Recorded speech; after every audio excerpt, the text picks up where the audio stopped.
लेख आलेला आहे त्याच्यामध्ये मी अनेक गोष्टींचं त्याच्यामध्ये त्यांच्याविषयी मी अनेक काही आठवणी मी त्याच्यामध्ये लिहिलेल्या आहेत.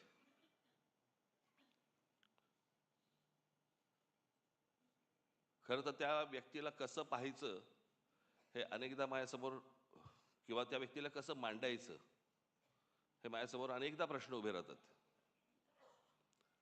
काका म्हणून मांडायचं, व्यंगचित्रकार बाळासाहेब ठाकरे म्हणून मांडायचं, हिंदू हृदय सम्राट शिवसेना प्रमुख बाळासाहेब ठाकरे म्हणून मांडायचं आणि त्यांच्यावरती बोलायचं म्हटलं तर मी तुम्हाला 100% सांगतो, मी आणि उद्धव आम्ही तुमच्याशी तासनतास बोलू शकतो. तासनतास. मी मागे त्यांच्यात एका तैलचित्राचं अनावरणाच्या वेळेला मी सांगितलं होतं की खूप किस्से असे आहेत त्यांचे मला सांगता पण नाही येणार. आणि न सांगण्याचं कारण म्हणजे भाषा. तुम्हाला माहीत नव्हतं ते काय होतं ते. तुम्हाला अनेकदा भाषणांमधून अशी छोटी छोटी झलक मिळाल्या होत्या.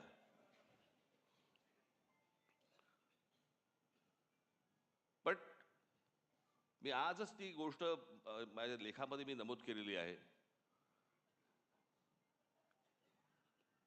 की लहानपणापासून आम्ही अनेक गोष्टी पाहिल्या म्हणजे त्यांना पाहत आलो. बाहेर एवढं वादळ चालू असायचं, काय कुठे काही दंगली असायच्या, कुठे काही बाबा राडे असायचे, कुठे काही आंदोलनं असायची, कुठे काय काय कधी जेल, कधी काय कोणावरती काय कधी संकट येईल, सगळं बाहेर सगळं वातावरण चालू असताना हा माणूस ज्या वेळेला व्यंगचित्र काढायला बसायचा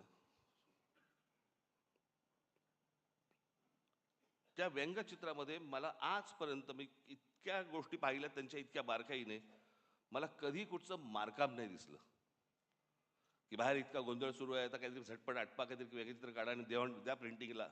कधीच नाही. मला असं वाटतं की कित्येकदा मी विचार करतो पण ते अशक्य आहे ती गोष्ट. ती जी समाधी लागणं ज्याला म्हणतो ना आपण,